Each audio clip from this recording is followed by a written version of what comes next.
Hey, 10th grade. So this week is going to be pretty straightforward. The first thing that you need to do is just finish reading To Kill a Mockingbird. You've only got like a couple of chapters left. And just if you need to hear it, those particular chapters are chapters 28 through 31 of To Kill a Mockingbird. And that's really all you need to, that's your biggest thing that you need to do for today. So after you finish the book and you read chapter 28, 29, 30, and 31, so you read those 4 chapters. They're very short. This whole thing wraps up pretty quickly, but it's amazing how it does wrap up.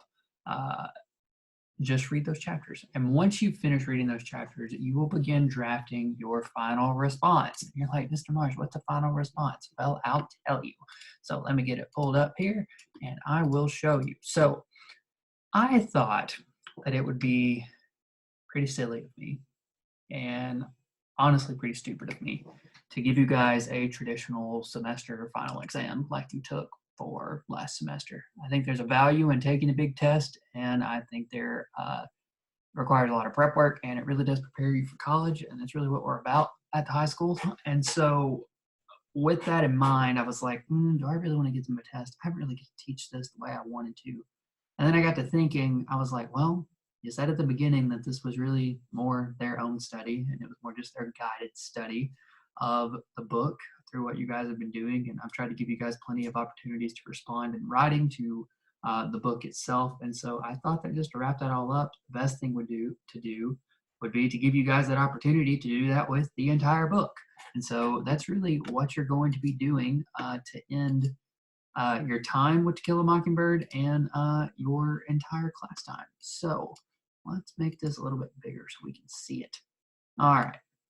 So if you click on the link on GradeLink for final response, I think it's listed as, yeah, if you click on this link right here, that'll take you to this thing. All right, so let's read through this. So To Kill a Mockingbird final response. You have now finished your reading and study of Harper Lee's classic To Kill a Mockingbird. So instead of assigning an organizer for the final chapters or choosing to provide you with a final exam, you'll be doing something different in lieu or in place of a final semester exam. You will instead write a response of at least 2 pages that answers the following questions. And I have listed 4 questions in particular here that you will answer all of these in this final response. So think about it this way. In writing this final response, you don't have to write a typical introduction, but you are writing a coherent essay, if you will. You're writing a coherent piece of writing, but it doesn't have to adhere to traditional essay conventions. Like you don't have to, start with an introduction paragraph and have a conclusion at the end. Basically, as long as you were answering these 4 questions, that's what you're going to be doing. So since you have to write 2 pages, I would think about, for number 1, write a half page. Number 2, write another half page. There's your first 2 pages. And for 3 and 4, do the same thing. I would, however, answer these questions in the order that they are given because there's a logical connection between all of these, and it's like starts really big and then it gets smaller as it goes on. So that may be a good way of doing this, and I would suggest doing it that way. But I will be checking to make sure you actually answered all of these questions. So that's really what you'll be doing. So number 1, what are your overall thoughts toward the book? Is there anything worth commenting upon that concerns Harper Lee's writing style, the narrative itself, or the overall message? Did you enjoy it, hate it, feel neutral towards it? Answer that question. What were your overall thoughts toward it? And explain why. With all of these questions, explain why you felt that way. Second question, what was your reaction response to the big reveals near the end of the novel? I'm not going to go into those right now because you haven't read it yet. But what was your reaction response to that big stuff? Did Lee resolve the story well? Did you think that she actually tied it all up nicely and that it actually reaches a logical conclusion? How was her resolution different than anything else you've read before? Or again, is this actually worth mentioning? Is her craft in doing this, is it worth mentioning, or is it like everything else you've read before? Like, oh, that's a really clever way of ending stuff, but like, is it really worth mentioning? That's up to you. I'm not giving my thoughts on that, but you can do with that what you will. I'm trying to leave this open for you guys to, share your own opinion on anything. Number 3, does this novel actually meet the 4 standard characteristics of American literature? Those 4 things that we have been talking about this entire class. Remember at the beginning I said, British literature and world literature tells you everything you need to know about humanity, about the world. American literature only tells you about one thing, and that's America and what we're like, and what we're about, and what our problems are. We're not really into these big real world applications to the rest of the world. We're focused on us, and we focus on those four specific things. So what are they? And then how does the novel do that, and in what ways? Does it explore any of these characteristics further, or focus on any one of them in particular?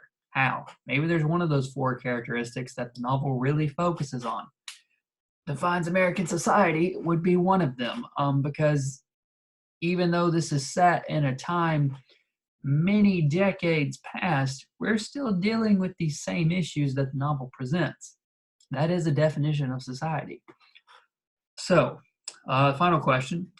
And the one I'm most interested in. So, what are you going to take away from this novel? What has it meant to you? What big messages or truths have you learned about America, humanity, and or yourself as a result of reading this novel? And then finally, how can you apply its messages to your own life?